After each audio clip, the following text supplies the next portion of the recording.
a ver ahora en esta primera parte el tema de la arquitectura popular y después vamos a hablar sobre la arquitectura de autor, siempre relacionado con la vivienda.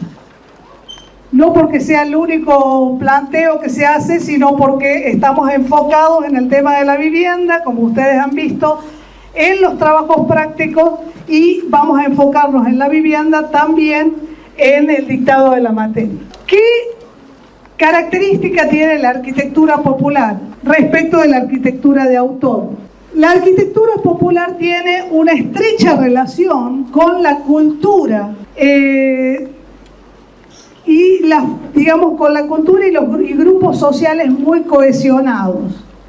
Quiere decir que se resuelven los aspectos arquitectónicos muy relacionados con los recursos que hay a mano, con las tecnologías que se conocen, con un saber incorporado a partir de la tradición. Cuando uno habla de arquitectura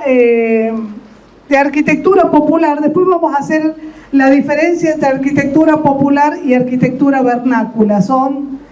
Es importante hacerla la diferencia porque tiene que ver con dos aspectos de los cambios y las transformaciones culturales. Dijimos que la vivienda es un producto cultural que está relacionada con un momento y un lugar particular. La vivienda es quizás el programa arquitectónico más difundido y el más variado. Hay más variaciones en los tipos de vivienda que en los tipos de museos, que en los tipos de hospitales. ¿Por qué? Porque la vivienda representa prácticamente el 95% de la arquitectura construida. Y representa a al grupo humano que comparte modos de vida. En la medida en que los modos de vida sean diversos, la arquitectura es diversa. En la medida que los recursos materiales y los conocimientos técnicos sean distintos, la arquitectura de la vivienda, la arquitectura doméstica, va a ser diferente.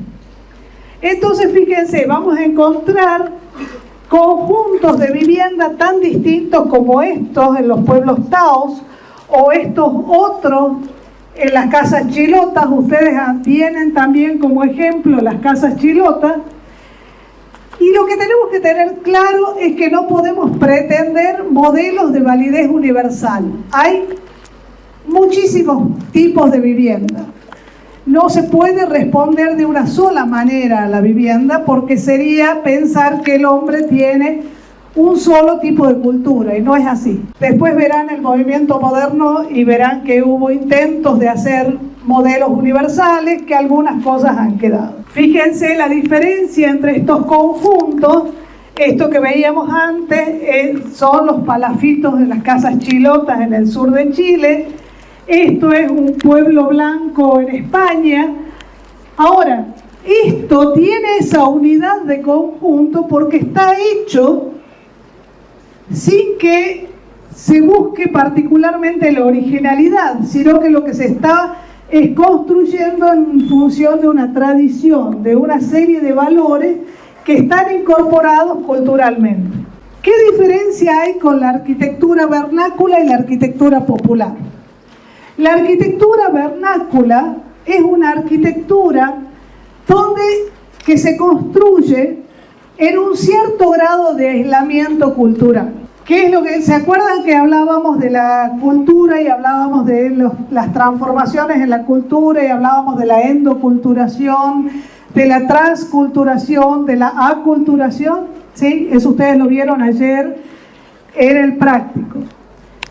La vivienda vernácula generalmente surge en un grupo humano que tiene una serie de recursos limitados, específicos, en un área determinada, y que a lo largo de los años va desarrollando una forma de hacer arquitectura.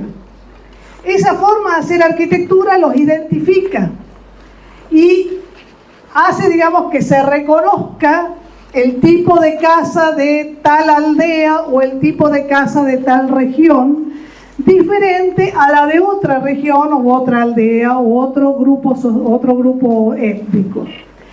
Eso para mantenerse tiene que tener un cierto grado de aislamiento cultural. Porque habíamos dicho que cuando hablábamos de las transformaciones de la cultura, había factores endógenos y factores exógenos. Cuando una cultura es muy permeable, ¿sí?, y tiene mucho contacto con el exterior, generalmente va incorporando elementos del exterior para ir variando a lo largo del tiempo su cultura, su cultura y su forma de hacer arquitectura, por ende. En cambio, en la arquitectura vernácula normalmente hay un cierto grado de aislamiento, ¿sí?, que hace que viviendas como esta del África sigan haciéndose de esa manera a lo largo de los siglos. O esta, por ejemplo, estas son unas casas hechas en barro en Camerún que tienen una forma muy particular y conservan esa forma tradicional, digamos, por el grado de cohesión del grupo y el grado de aislamiento que tienen respecto de otros cambios culturales. Entonces fíjense cómo esto es además compartido por toda la comunidad. Esta forma de hacer arquitectura es una manera, digamos, tradicional que se comparte y donde las casas se hacen como se tienen que hacer. Esta es la forma de hacer la casa vernácula. Y esa forma se desarrolla a lo largo de siglos y se convierte en una cosa tradicional. Esto también es arquitectura vernácula. ¿Por qué estudiamos la arquitectura vernácula? ¿Por qué nos interesa la arquitectura vernácula o la arquitectura popular?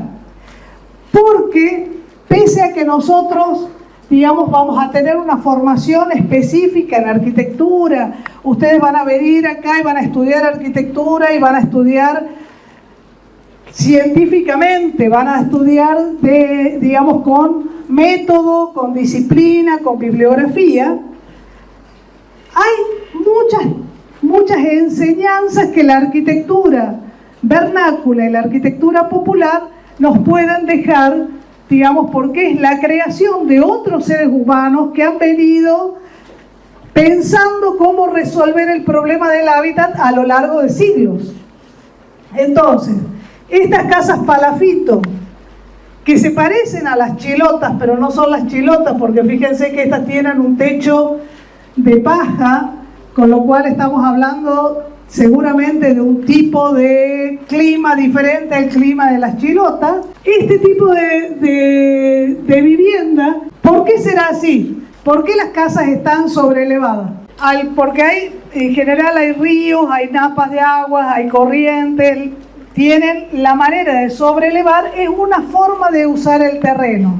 Y fíjense que esas casas que tradicionalmente se han hecho así, las casas palafito, esa idea se puede trasladar, se puede tomar y se puede utilizar para hacer arquitectura hecha por arquitectos, arquitectura, digamos, muy específica, dedicada a un usuario particular, para responder a problemas, digamos, para responder con una tecnología y con una estética diferente a problemas similares. Fíjense, por ejemplo, estas casas palafito se parece de alguna manera, por lo sobreelevado del terreno, a esta otra casa.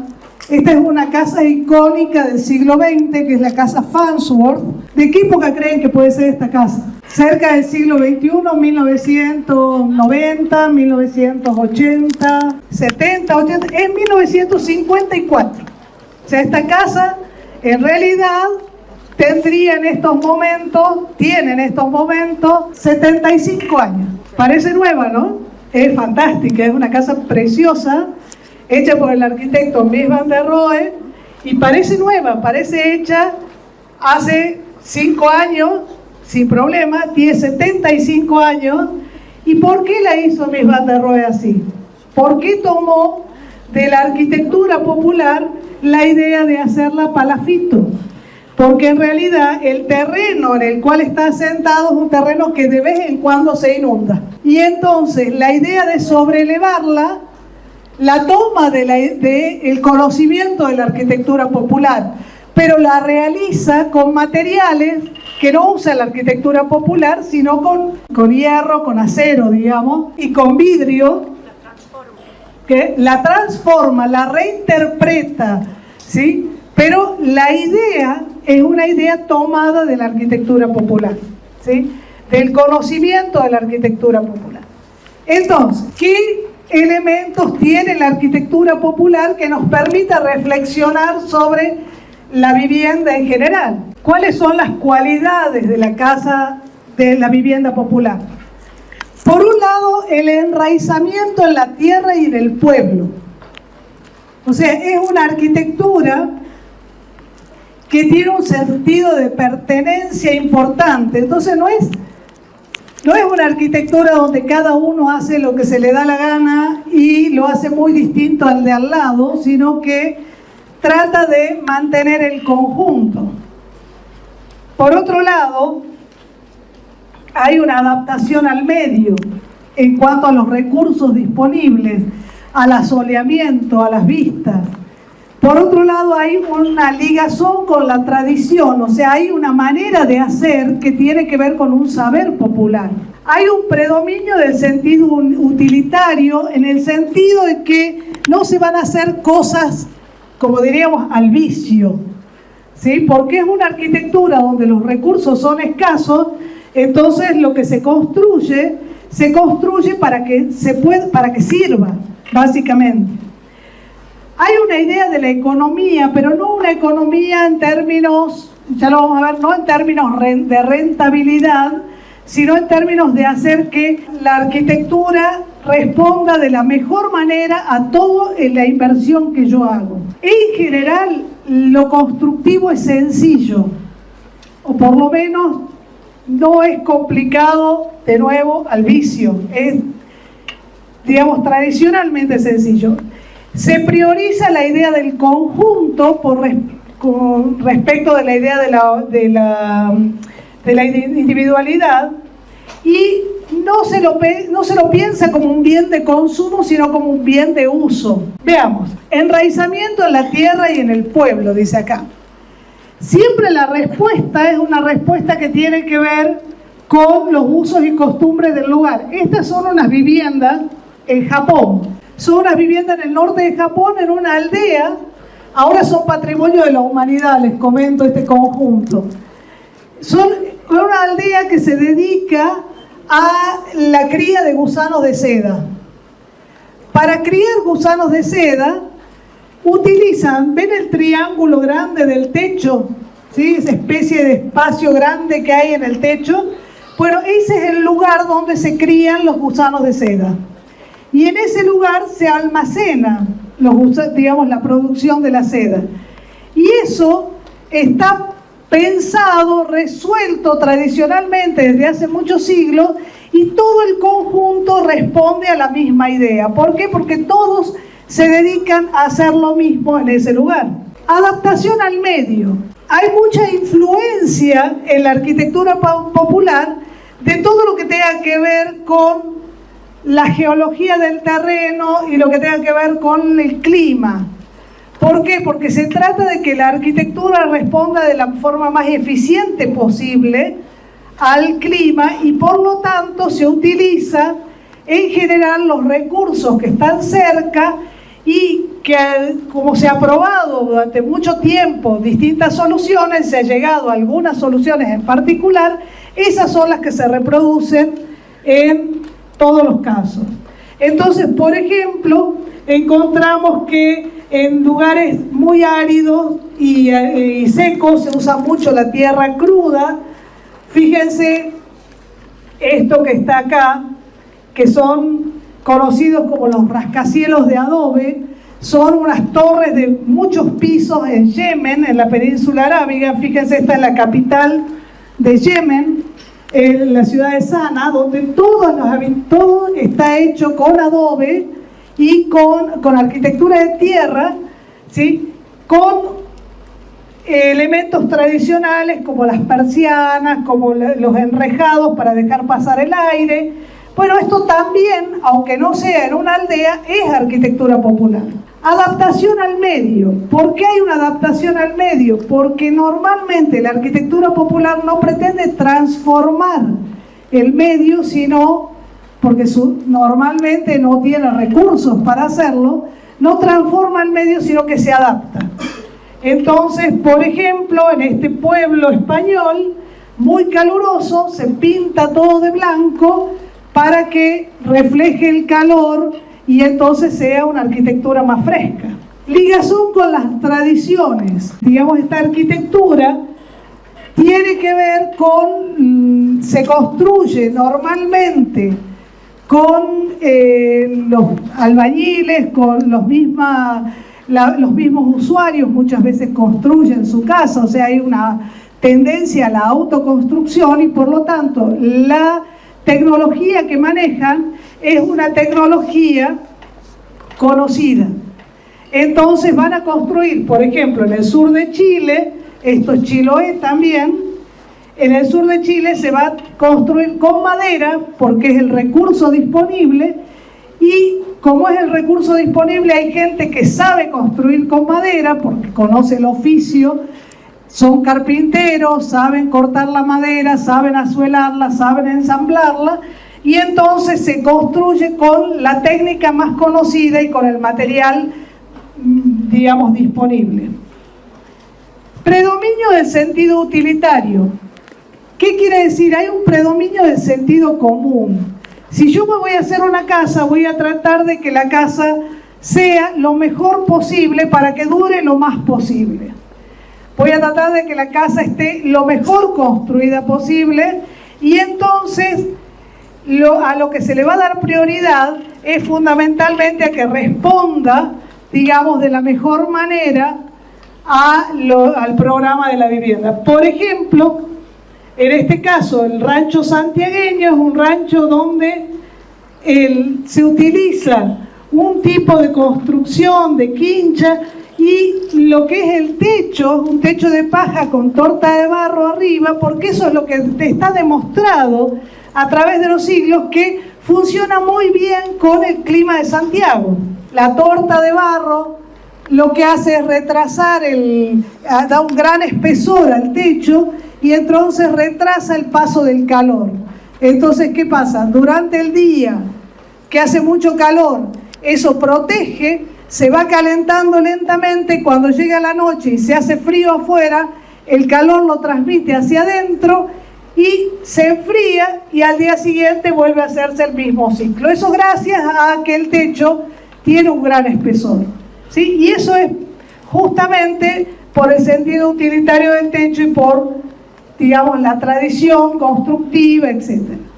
Por otro lado, hay una gran incidencia de la economía, o sea, son casas que lo que se trata es que todo lo que se invierta en construirla dé el mayor rédito posible. Por otra parte, son casas que en general tienen sencillez constructiva. Esto que ven acá es en realidad un Yabono Yanomami, que es una vivienda colectiva. Los Yanomami son unos indios que están en el Amazonas y que viven en forma digamos, en viviendas colectivas. Esto es básicamente un anillo donde adentro hay una parte que está techada pero que no tiene paredes y la gente vive ahí en forma comunitaria, no hay casas separadas. Eso es muy sencillo de construir y tiene que ver con los modos de vida de los Yanomamis, que como son trashumantes, son nómades, van construyendo y construyen hacen un claro en la selva y construyen con la madera que cortan, digamos, para hacer ese claro justamente. Hay una idea de conjunto por encima de la idea de la originalidad. Esa idea de conjunto tiene que ver con que todos hacemos más o menos lo mismo. Estos son unas viviendas que se llaman trulis, en el sur de Italia, en la Puglia. Eso, cuando vean uno de los textos, que es Casas y Templos de San Criste, habla de los trulis. Bueno, estos son los famosos trulis, que se hacen con unos techos digamos, de piedra que se van escalonando y van creando como unas bóvedas de piedra muy hermosas.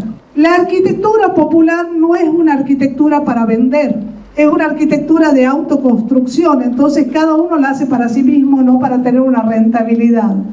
Entonces se hace en función de los valores que cada uno crea conveniente tener, y no hay especulación inmobiliaria, se construye según la tradición. Esto es una foto de unas casas en el Titicaca, donde los indios uros construyen con junco. ¿Cuál es la relación? Hemos hablado de la relación con el sistema constructivo, hemos hablado de la relación con los materiales. ¿Cuál es la relación con la belleza que tienen la arquitectura popular? Acá, fíjense, esto es una vivienda en África, y obviamente hay un deseo, hay una necesidad de simbolizar la casa y ciertos valores culturales. Si no, eso no estaría pintado. ¿Por qué alguien pinta su casa? ¿Es necesario para vivir? ¿Es necesario para tener metros cuadrados para cobijarse? No, uno pinta su casa para mostrar quién es. Porque la casa refleja nuestros deseos y nuestras aspiraciones, que es lo que decía Jordi Olivera al principio. El hogar es lo que nos refleja, es lo que hace que nosotros seamos usuarios orgullosos de una determinada obra de arquitectura. Y fíjense acá de nuevo, están estas viviendas en Yemen, hechas en adobe y pintadas, encaladas en blanco. Hay arquitectos que construyen pensando en la arquitectura popular. Esto es en la quebrada de Humahuaca, donde se toman algunos aspectos de la arquitectura popular. Y hay que pensar, digamos, que uno, viendo los productos de la cultura de toda la humanidad a lo largo de todos los tiempos, podemos ir enriqueciendo nuestra propia biblioteca como arquitectos. Cuanto más conozcamos, cuanto más viajemos, cuanto más estudiemos otras obras de arquitectura, mejor podremos responder a nuevos problemas, viendo, digamos, esto ¿saben qué es? Es la villa de Medina, cerca de Concepción. Es un lugar también que ha quedado como congelado en el tiempo, y como ha quedado congelado en el tiempo, no ha sufrido, ha quedado congelado en el tiempo por factores socioculturales. ¿Saben por qué? Porque había un señor que querían hacer, digamos, la villa de Medina era una villa importantísima a fines del siglo XIX. Era un lugar mucho más importante que Concepción. Concepción era una aldeíta y esto era mucho más grande. ¿Qué pasó? Llegó el ferrocarril. Como llegó el ferrocarril tenía que pasar por un campo para llegar a la villa de Medina. El dueño del campo no quiso vender. El Estado no expropió y dijo, bueno, no, está bien, si no quiere vender, paso por acá, paso por Concepción. Consecuencia, Concepción hoy es una ciudad enorme y la villa de Medina es un pueblo casi abandonado. ¿Sí? Factores socioculturales que tienen que ver con el territorio que hacen que los destinos de los pueblos y las ciudades puedan cambiar.